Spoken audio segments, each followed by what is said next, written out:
Tatsuki Fujimoto is a very interesting person with very distinct and interesting personality. This is the person who tried to fly, acted as their little sister online, and fantasized about killing his entire classroom. But hey, what can I say? Creativity gives birth to weird people, you know what I mean? I'm not gonna sit around and pretend that I'm not strange. Like most people, I found Tatsuki Fujimoto through his amazing manga Chainsaw Man, and he's fucking great, man. The story is incredibly weird, twists and turns, and just incredibly fast-paced, satisfies my Gen Z fried TikTok brain. Like, my broken dopamine receptors finally get a little bit of stimulation. But one day, my weekly dose of happiness just disappeared. For an entire 2 years, Chainsaw Man Part 1 ended. This was incredibly bad news for the Gen Z unemployed. Riots were breaking out, World War III almost started like 6 times, and COVID-19 was at its all-time high, and you're telling me that I couldn't have my weekly dose of Coca-Cola because it's refreshing. But then a ray of hope struck. It's almost like Jesus descended from the fucking clouds.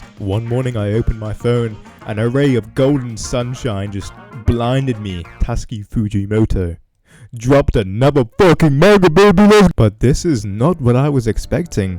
Tatsuki Fujimoto showed a more delicate and vulnerable side of himself through this manga, which genuinely surprised me. This is a manga about 2 parts of Tatsuki Fujimoto, what he felt like whilst he was growing up, what creativity meant to him, the excitement and joy of finding a friend, the grief and misery of losing a loved one.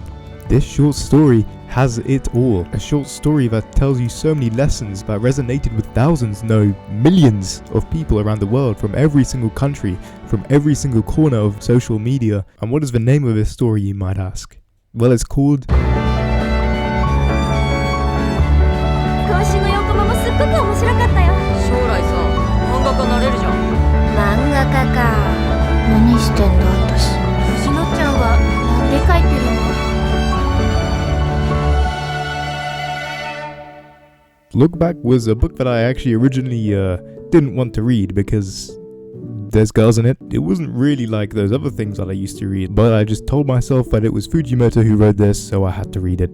And I did, and holy shit, I'm so happy I did. Look Back is a story about Fujino, who is a very talented young artist. She works for a school's magazine and does a bunch of illustrations inside the newspaper every single day. And she is always met with praise by her classmates, which gives her a massive fucking ego. Oh my god. TV shows are no stranger to that one character with a massive ego. I don't like them. I don't like the character. The moment a character like that comes on screen, I'm always praying for their downfall. And when it actually happens, I'm sat there cheering in my seat just like the All Blacks when they score a conversion kick. Look, I did it when Gojo got sealed in the Shibuya arc, and I'll do it again and again, okay? But something different happens when Fujino reaches her low point. Instead of crying and screaming and kicking around like a fucking baby, like Gojo did, she just gave up. It turns out that there was actually an artist that was better than her, who actually goes to the same school as her, and she didn't know this until her peers pointed it out, saying that her art looks like a kid drew it when it's put next to hers. This annoyed her, so she worked as hard as she could, filling out multiple sketchbooks every single day, drawing constantly, missing class just to improve her body proportions and backgrounds. This drive to become better became more of an obsession than motivation. She worked so hard that her own parents and her own family members became worried about her. But then one morning, she opens the newspaper and sees the pupils drawing once again, and then she retires at the age of 12. That's a good story. Sorry if you can hear loud ass motherfuckers in the background, that is my roommates. They are very loud people. But one day, things take a turn for Fujino. She's tasked with giving a diploma to this mystery person who's always one-upped her with her artwork in the newspapers. The very person who forced her into quitting, the one who killed her passion for art. But in an unexpected turn of events, the mystery girl was actually her biggest fan this entire time. The girl's name is Kiyomoto, and she quite literally asked for Fujino's autograph. Although Fujino didn't show it at first, she was thrilled, ecstatic, so much so that she could no longer keep her emotions tamed. In this scene, you can genuinely feel all the pride and all the happiness. It genuinely made me smile, giving us one of the most amazing, most memorable, most beautiful scenes that I have ever laid my eyes on.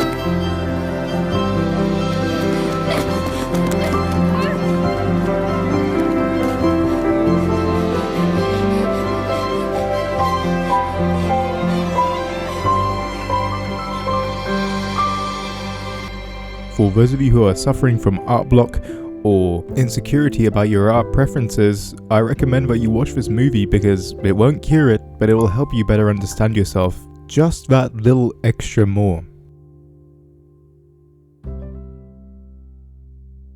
The reason why this very short movie resonated with so many people is because it's just an entire roller coaster and journey of genuine, pure emotions. Characters question their own decisions and wonder whether these decisions were actually the right route to go, whether it actually benefits them or anybody else in the world.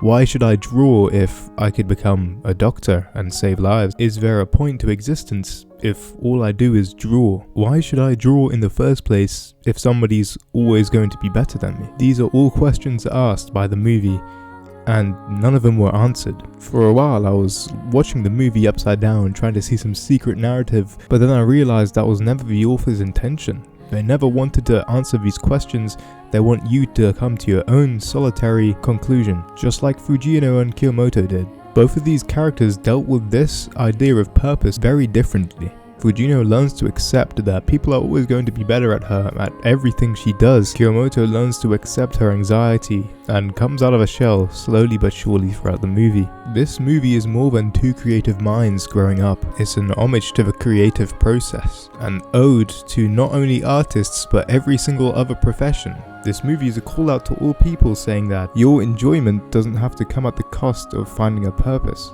If you feel truly passionate about something, you shouldn't let anything else get in the way. A purpose in life is subjective, and you shouldn't let the ideas of other people's concepts get into your head. It's okay to question yourself sometimes. That's just human nature.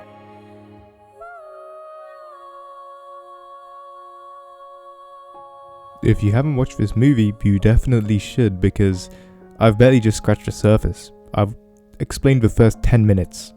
That's nothing. This is a full hour, so I recommend you go watch it now. Do yourself a self-care, give yourself the opportunity to watch some of the best fiction out there. Trust me, the movie just gets better and better the further you watch it. It's so good. Right, the roommates are back again. Yeah, you can hear that, can't you? Oh my god! Oh my god, can you get an autograph? Please! No way! Wait! Oh! Oh my god!